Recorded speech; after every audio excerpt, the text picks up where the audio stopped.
증권광장 1부는 930 투자전략실로 시작을 하겠습니다. 오늘은 ISIC의 송명주 이사님과 함께하겠습니다. 안녕하세요. 네, 안녕하십니까? 네, 처음 뵙겠습니다. 네, 처음 뵙겠습니다. 잘 부탁드릴게요. 네. 네, 오늘 그러면 이제 930 투자전략실에서 픽한 주제는 무엇인지 함께 보시죠. 네, 섬유 의류 업종 얘기를 해보겠습니다. 의료주가 되겠죠. 어제 유독 의료주들의 상승세가 돋보였었던 하루였는데 장 마감 후에 FNF의 실적이 정말 놀라울 정도로 잘 나왔습니다. 아쉽게도 FNF가 지금은 거래가 좀 정지 중인데 오늘 전체적으로 의료주 업황과 더불어서 의료주 종목에 대한 얘기를 하나하나씩 나눠보도록 하겠습니다. 먼저 이사님, 최근에 뭐 어제 나온 FNF도 그렇고 지난주에 나온 한섬도 그렇고 의료주들의 1분기 실적이 상당히 잘 나오고 있는데 그 이유와 배경이 뭐라고 정리해 볼 수 있을까요? 일단 고부가치 상품을 판매하는 그런 브랜드들보다는 스테디셀러들을 주로 판매하고 있는 그런 업체들이 많이 실적들이 개선이 되고 있다는 모습 보실 수가 있을 것 같습니다. 근데 이제 주가의 흐름을 가지고 말씀을 드리자면은 사실 이제 실적만 바탕으로 가지고 움직인다라고 해석하기는 어렵거든요. 그 이유가 무엇이냐라고 하면은 앞에서 이제 앵커님께서도 말씀을 주셨지만 이 경기 민감주 쪽을 봐야 되지 않을까라고 생각은 하고 있지만 사실상 투자 심리 자체는 우리가 경기 방어주 쪽으로 많이 흘러가고 있거든요. 의류주도 마찬가지고요. 금융주도 마찬가지고 보험주도 마찬가지고 우리가 이게 심리적으로는 경기 방어주 쪽이 조금 더 치우쳐져 있다. 그렇기 때문에 그 중에서도 실적이 뒷받침되고 있는 의료업종 쪽에 조금 더 관심도가 높아지고 있고 그 중에서도 주가가 실적이 잘 나오고 있는 종목들의 주가가 크게 올라가고 있지 않는가라고 보시면 좋을 것 같은데요. 우리가 이제 의료업종을 보실 때, 죄송합니다. 의료업종을 보실 때 시장 이야기도 같이 좀 하시면 좋을 것 같은데, 우리가 이 공매도에 대한 우려에도 불구하고 전일 코스피는 신고가를 기록을 했습니다. 하지만 전일 미국 증시의 조정으로 인해서 오늘 우리나라 증시도 여파를 좀 받고 있는 모습들은 보이고 있습니다만은 어제 이렇게 신고가를 기록했다라는 것은 그 이유가 우리가 이 코로나라는 악재 그리고 공매도라는 악재보다는 여전히 상승할 수 있는 모멘텀이 충분히 남아있지 않는가에 대한 기대감들이 훨씬 더 많이 상존하고 있기 때문이지 않을까라고 좀 보시면 좋을 것 같습니다. 의료업종 얘기 나와서 말씀드리는 내용이지만 우리가 3월 달 기준으로 1분기 결산을 내보니 카드 사용 이 승인 금액이 전년 동기 대비해서 한 8.7%나 증가했고 신세계 계열사 그룹에서 보면은 이 패션이라던가 뷰티 쪽에서의 그런 매출이 전년 동기에서 20% 이상 증가하는 모습들을 보여줬습니다. 그렇다면은 1년 넘게 동안 지속적으로 우리가 참았었던 그런 소비 욕구들이 폭발되면서 소비 증진이 일어나고 있고 그것이 의료업종 쪽에서도 긍정적인 시그널이 나오고 있지 않는가. 긍정적인 그런 요인들의 원인은 아마 이런 부분에서 코로나로부터 나왔다라고 좀 보시면 좋을 것 같습니다. 이 코로나가 언젠간 종식이 될 것이고 백신도 추가적으로 물량이 계속적으로 유입이 될 것이다라는 이야기들을 많이 나오고 있습니다. 그렇기 때문에 우리가 이제 코로나 때문에 투자를 하기가 어렵다라고 보기보다는 코로나 때문에 잘된 업체들이 뭐가 있을까, 실적이 잘 나온 기업들이 뭐가 있을까라고 분석을 해본다면은 그중 하나 꼽자면 의료업종이 될 수 있다라는 거죠. 그리고 어제 같은 경우에 문재인 대통령께서 연설을 통해서 우리가 코로나는 거의 다 완전히 정복을 했다. 그렇기 때문에 소비 심리는 곧 증진이 될 거고 여기에 대해서 이제 상당히 강력하게 워딩을 했었거든요. 이런 부분들이 아무래도 이 투자 심리뿐만 아니라 일반적인 국민들의 이런 소비 심리까지 증진될 수 있기 때문에 의료업종들은 조금 더 깊게 우리가 계절주로 봐야 될 것이 아니라 깊게 봐야 되는 시점이다라고 보시면 좋을 것 같습니다. 네, 알겠습니다. 뭐 일단은 국내 보복 소비 심리 개선과 더불어 전반적으로 전방 의료 업황이 조금 개선되고 있다라는 느낌을 받고 있다라고 말씀을 해주셨고, 근데 제가 알기로는 이제 의료주들 같은 경우에는 국내 소비도 중요하지만 이제 미국 같은 경우에는 OEM사 위주로 이제 뭐 재편이 될 거고 그다음에 뭐 FNF 같은 경우에는 이제 중국 쪽 매출량이 또 상당 부분을 차지할 텐데 이렇게 해외 시장에 노출되어 있는 기업들이 많기 때문에 업체별로 해외 사업 구조를 우리가 좀 더 면밀하게 봐야 될 필요는 있나요? 의료주들은? 말씀하신 게 맞습니다. 우리 의료업종들이 대부분 수입 매출, 그러니까 수출에 대한 그런 매출 의존도가 높은 기업들이 상당수 많거든요. 대표적인 예로 앵커님께서 말씀하신 FNF 같은 경우에도 마찬가지입니다. 동사가 이제 운영하고 있는 브랜드 중에 디스커버리라던가 MLB 같은 경우에는 이 중국인들이 상당히 좋아합니다. 과거에 이제 따이공, 이 보따리상들이 이제 면세점만 들리면은 MLB 제품이 싹 쓸어갔다라는 이야기가 나올 만큼 상당히 이제 MLB에 대한 선호도가 높은데 코로나 때문에 중국인들이 유입이 안 되죠. 그러다 보니까 동사 같은 경우에 중국에 공격적으로 진출을 했습니다. 공격적으로 매장도 늘리고 하다 보니까 실적들을 많이 늘렸는데 우리가 주목할 거는 지금까지 기록된 실적 자체는 후행성이다라는 거죠. 이미 기록된 실적이고 앞으로 어떻게 될 것이냐라고 본다라고 하면 저는 그렇게 긍정적으로 보진 않는다. 왜 그러냐면은 미국의 바이든 정부가 들어서면서부터 미국과 중국 간의 그런 갈등들이 심화가 되고 있다는 뉴스들 많이 보셨을 겁니다. 우리가 이제 일본 자동차 이야기만 기억하시더라도 1년 전만 해도 일본 자동차 사면은 정말 인식들이 안 좋았지 않습니까? 그런 거랑 마찬가지로 미국과 중국 간의 갈등이 이렇게 계속적으로 이어진다라고 하면은 사실 미국은 중국의 이런 소비 쪽을 건들 수밖에 없다. 그렇다면은 중국 쪽에 이렇게 진출돼 있는 FNF의 동사의 실적은 앞으로는 조금 더 저조해질 수 있는 가능성이 충분히 있다라고 좀 보고 있고요.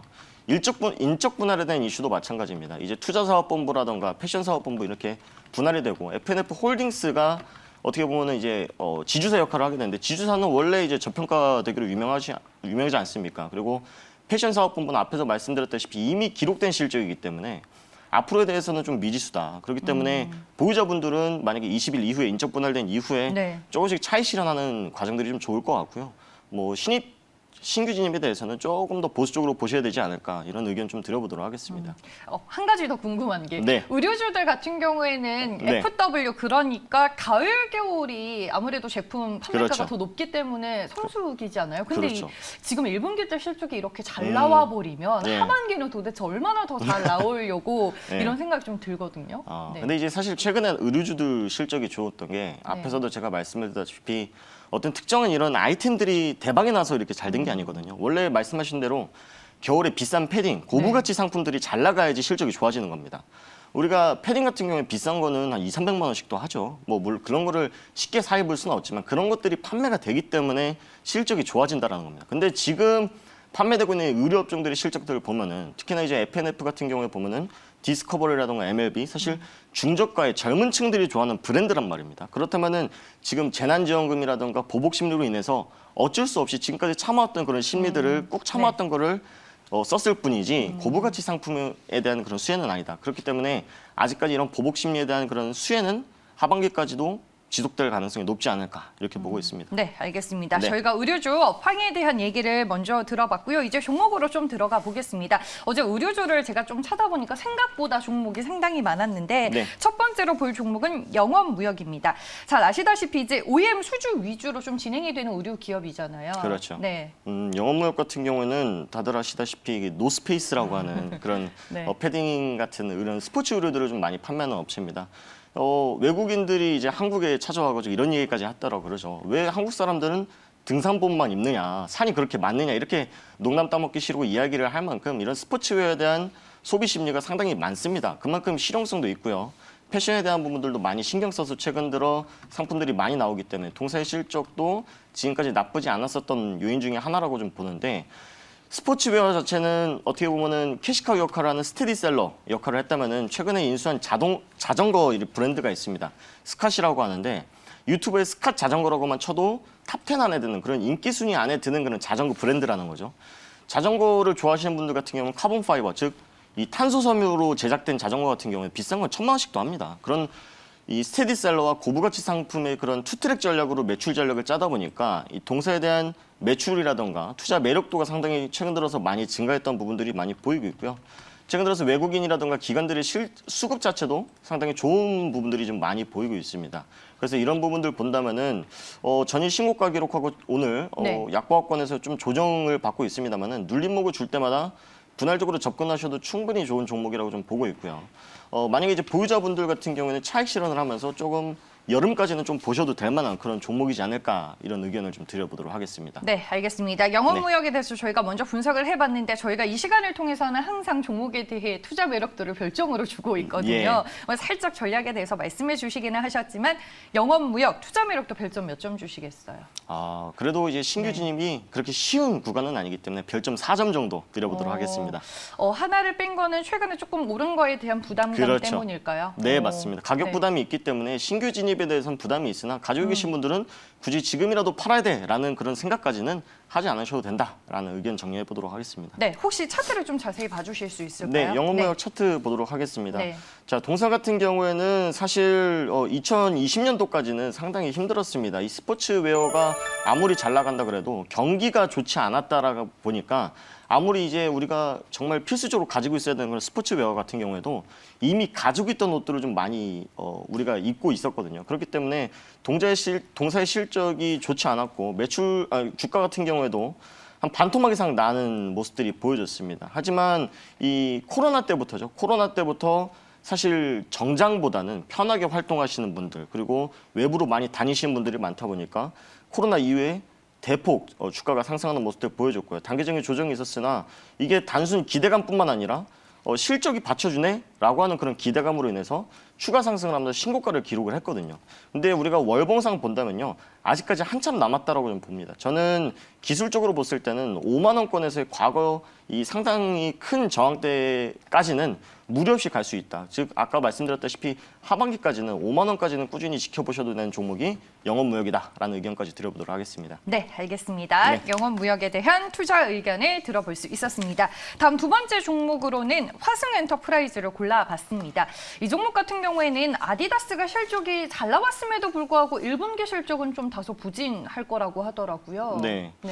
사실 이런 말씀을 방송에서 해야 될지 네. 모르겠지만 후려치기라 그러죠. 사실 OEM, ODM 업체 같은 경우에는 이 원가 절감을 하기가 상당히 쉽지가 않습니다. 일단 원단이라던가요, 인건비라던가 이 고정 지출이 상당히 많기 때문에 하나하나 요소만으로도 사실 이 ODM 업체들의 영업이익이 상당히 크게 감소하거든요. 그러니까 말씀하신 대로 아디다스는 잘 팔렸는데 아디다스 만드는 회사의 실적은 그렇게 좋지 않았다. 즉 원가 절감 하지 못하고 울며 겨자 먹기로 만들었다라는 것이거든요. 근데 그중에 이제 희소식이 뭐냐면은 사실 작년까지만 하더라도요. 이 동남아 쪽에서 진출했었던 ODM, 그러니까 이 동사 같은 경우에 동남아 쪽에 이렇게 공장들 많이 설립을 해놨거든요. 그렇죠. 근데 이제 네. 작년까지만 해도 베트남 쪽에서 인건비라든가 물가 상승 때문에 상당히 부담이 많았는데 올해 나온 뉴스가 베트남도 사실 코로나 때문에 인건비가 동결이 됐다. 그렇다면 사실 뭐 슬픈 이야기지만 동사에게는 호재거리로 적용이 될 수 있다는 거죠. 그래서 안 그래도 높지 않은 영업이익률을 높일 수 있을 만한 그런 호재거리가 나왔기 때문에 실적 개선에 대한 기대감은 충분히 있고요. 실제로 차트만 보더라도 연내 신고가가 아니라 역대 신고가거든요. 그러니까 지금까지 그런 주가보다 제일 높았다. 그러니까 앞으로의 가능성들에 대해서 투자자들이 배팅을 하고 있다는 거거든요. 지금 기록한 실적은 안 좋지만 이 아디다스라고 하는 그래도 캐시카우 역할을 하고 있는 이 스테디셀러 제품을 생산하고 있는 업체이기 때문에 네. 그래도 곧 죽어도 화승 엔터프라이즈겠지라고 하는 투자 심리들이 많이 적용이 되고 있지 않을까 이런 말씀을 좀 드리겠고요. 다만 앞에서 말씀드렸다시피 역대 신고가입니다. 그러니까 오히려 영업무역 같은 경우에는 분할적으로 접근해도 부담이 없는 자리인데 이 화승 엔터프라이즈 같은 경우에는 조금은 지켜보고 가격 조정이 크게 줬을 때 한 번쯤은 노려봐야 되는 그런 종목들이지 않을까 이런 의견을 좀 드려보도록 하겠습니다. 네, 알겠습니다. 아디다스 1분기 실적이 시장 컨센서스를 상회하는 호실적을 기록을 했는데 일단 뭐 동사 같은 경우에는 실적이 시차를 두고 하반기부터는 좀 성장이 가시화될 수 있는 구조가 좀 예상이 되는 것 같습니다. 화승 엔터프라이즈 투자 매력도 별점 몇 개 주실지 궁금하네요. 자, 별점은 3점 정도 드리도록 하겠고요. 영업무역보다는 별 하나가 더 빠졌네요. 그렇죠. 이제 앵커님께서 말씀하신 대로 네. 사실 우리가 주식 투자할 때는 숫자가 중요합니다. 네. 아무리 우리가 기대감이 있고 좋다고 하더라도 지금까지 기록된 이 실적이라는 부분들이 한 번에 이제 턴어라운드 하기가 쉽지가 않거든요. 그 과정 중에 실적이 개선이 되더라도 분명히 그 과정에 고통이 있을 것이고 뭔가는 잘라내는 것들이 있을 것이고 그 과정에 어려움들이 분명히 있을 것이기 때문에 지금 주가는 어떻게 보면 기술적으로 그러니까 재무적으로 봤을 때는 조금은 고평가 부분에 있다. 그렇기 때문에 차트 볼까요, 그러면? 네. 지금 보시면은 역대 신고가입니다. 사실 역대 신고가를 기록한 종목들 자체를 분석하기라는 예측하기라는 쉽지가 않습니다. 왜냐하면 저항권도 없기 때문에 보유자의 영역입니다. 내가 가지고 있으신 분들의 영역인 것이지 이게 더 갈 건가 3만 원 가나 4만 원 가나 하고 투자하기란 어렵다라는 거죠. 이미 공모가 대비 그러니까 신규 상장 주가 대비해서 4배 가까이 올랐기 때문에 사실 PER 대비해서 고평가일 가능성이 매우 높다. 그렇기 때문에 만약에 매수 타점을 잡는다라고 하면은 장기 이평선 부분인 한 17,000원, 16,000원대를 매수 라인을 잡는 게 좋을 것 같고요. 그 전까지는 사실 신규 진입에 대해서는 좀 부담스럽고 가지고 계신 분들이 조금씩 분할 매도하면서 가져가셔야 되는 종목이다라는 의견 드려보도록 하겠습니다. 네, 알겠습니다. 저희가 오늘 섬유 의류 업종 꽃당장하고 등장했는데 어떤 시각으로 보면 좋을지 얘기를 하나하나씩 들어보고 있습니다. 이제 마지막으로 이사님이 꼽아오신 오늘의 공략주를 들어봐야 될 텐데 의류주 중에서 어떤 종목 골라오셨을까요? 제가 오늘 가져온 종목은 사실 앵커님께서 이제 말씀하신 종목들과는 다른 중소형 그런 의류주를 가져왔습니다. 배럴이라는 종목입니다. 아, 또 여름 하면은 또 계절적인 그렇죠. 수혜까지 입을 수 있는 종목이네요. 맞습니다. 네. 이 배럴 같은 경우는 앵커님께서 말씀하셨지만 수영복 전문적으로 판매하는 그런 업체입니다. 네. 그 수영복 중에서도 래시가드라고 하는 이렇게 긴팔 살 타지 말라고 이렇게 길게 입는 그런 래시가드를 주로 판매하고 있는 업체인데요. 사실 이 2018년도까지만 해도 상당히 유명한 연예인들을 모델로 쓰면서 인기를 끌었던 그런 브랜드 중 하나였습니다만은 워낙 이제 중저가 브랜드다 보니까 카피, 모방 제품들이 상당히 많이 나타났습니다. 즉 경쟁사들이 많이 나타나다 보니까 이 시가총액이 1,000억이 안 되거든요. 그러니까 이 재무력을 바탕으로 해서 그 경쟁자를 다 짓누를 수 있을 만한 그런 힘이 없었던 어려운 시기를 겪었다. 2029년, 2020년. 근데 최근 들어서 동사가 오늘 같은 경우에도 보면은 지수가 빠짐에도 불구하고 지금 주가가 한 3% 가까이 오르고 있거든요. 그러네요. 외국인들이 지금 꾸준하게 매수를 하고 있다는 겁니다. 시가총액이 한 800억도 안 되는 종목에 외국인들이 꾸준히 매수하고 있다는 거는 내부적으로 큰 변화가 일어나고 있다는 거고 그 큰 변화는 SNS 마케팅이라고 보시면 될 것 같습니다. 사실 SNS 마케팅 뭐 얼마나 변화가 있겠어라고 하시지만 과거에 이제 에코 마케팅이라고 하는 광고 이 대행 업체가 있는데 영업이익이 1000% 이상 그 클럭 마사지 기계라고 하는 정말 핫한 아이템. 알죠. 네. 저희 집에도 있습니다. 아, 그렇죠. 사실 집에 하나씩들이 있을만 하거든요. 그 아이템 하나만으로도 주가를 10배 이상 부양을 시켰고 영업이익 1000% 이상 증가시켰거든요. 즉 중소형 기업 같은 경우에는 마케팅 하나만 잘해도 빵 터질 수 있는 가능성이 많다.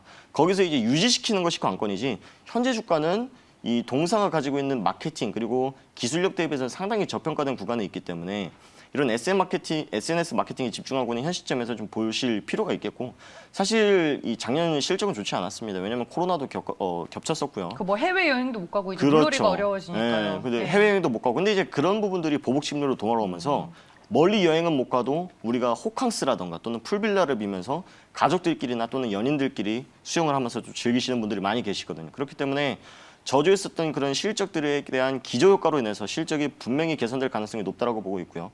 기술적으로 봐도 지금도 방송 중이지만 4% 이상 계속적으로 상승하고 있는 모습 보여주고 있기 때문에 앞으로도 계속 꾸준하게 보셔도 되는 종목이다. 이런 말씀을 좀 드려보도록 하겠습니다. 알겠습니다. 배럴 현재도 상승폭을 키워가며 4% 넘게 오르고 있습니다. 그럼 투자 매력도 별점으로 확인해 볼게요. 당연히 뭐 5개짜리인가요? 네, 당연히 5개를 드리겠고요. 네. 뭐 지금부터라도 꾸준히 모아가셔도 좋은 종목이다. 이런 말씀 네, 드려보겠습니다. 그럼 차트와 함께 좀 가격 전략을 세워주시죠. 네, 지금 방송 중에 지금 변동성을 계속 나타내고 있어서 매수 타점을 좀 잡기 어려우실 수 있겠지만 한 10,000원대 부근 오시면요. 천천히 이제 매수한다라고 좀 보시면 될 것 같고요. 분할 매수에 대해서 난 자신 있다라고 하시는 분들은 지금부터 조금씩 3차, 4차씩 분할 매수하시는 관점으로 좀 보시길 바랍니다. 그리고 중요한 포인트는 1,900원 이 전고점을 돌파할 수 있을 것인가에 대한 관건인데요. 네. 충분히 돌파할 수 있을 것이다라고 보고 있고요. 앞에서 말씀드렸다시피 소액이지만 외국인들이 지속적으로 매수를 하고 있습니다. 개인 주체의 수급 주체가 아니라 외국인 수급 주체이기 때문에 앞으로 추가적인 상승 충분히 가능하고 상장 초기에 기록했었던 고가 2만 원 부근까지는 장기적으로 볼 수 있으나 단기적으로 우리가 잘라간다면 14,000원, 15,000원대 라인에서 1차적으로 차익실은 이후에 분할적으로 끌고 가시는 전략으로 가져가신다면 상당히 큰 도움 되시겠다라는 의견 한번 드려보도록 하겠습니다. 네, 알겠습니다. 배럴에 대해서 저희가 얘기를 들어봤고요. 손절 가격은 얼마로 좀 잡으면 좋을까요? 자, 손절 가격 같은 사실은 저는 손절을 하지 않고 분할 매수로 가져가지만 굳이 네. 손절을 한다면은 9,000원에서 9,500원 라인 때까지는 좀 지켜보시다가 좀 네. 롱텀으로 좀 보시는 게 좋지 않을까 이런 의견 드려보겠습니다. 네, 알겠습니다. 배럴이었습니다. 말씀해 주셨다시피 4월 31일 기점으로 외국인들의 매수세가 또 상당히 꾸준한 종목입니다. 수급 모멘텀도 뒷받침이 되고 있다라고 말씀해 주셨고 목표 주가는 14,000원이었습니다. 오늘 저희가 섬유 의류 업종에 대해서 총 분석해보는 시간을 가져봤는데요. 앞서 살펴본 종목 내용들 다시 한번 정리를 해보겠습니다. 네, 먼저 영업무역이었습니다. 첫 번째 종목은 오늘 이사님 투자 매력도 별 4개 주셨고요. 화승엔터프라이즈 1분기 실적이 다소 부진한 게 좀 아쉽다라고 말씀해 주셨습니다. 투자 매력도 별점 3개였고요. 오늘 배럴을 공략주로 소개해 주셨는데 투자 매력도 별점 5개와 함께 목표 주가는 14,000원으로 제시가 됐습니다. 네, 어제 또 워낙 핫했었던 업종이고 배럴 같은 경우에는 오늘 시장과는 반대로 또 주가가 상당히 잘 가고 있는데 종목 공부를 어떻게 하면 좋을지 이 시간을 통해서 저희가 정리를 해봤습니다. 오늘은 ISIC의 송병주 이사와 함께했습니다. 고맙습니다. 고맙습니다.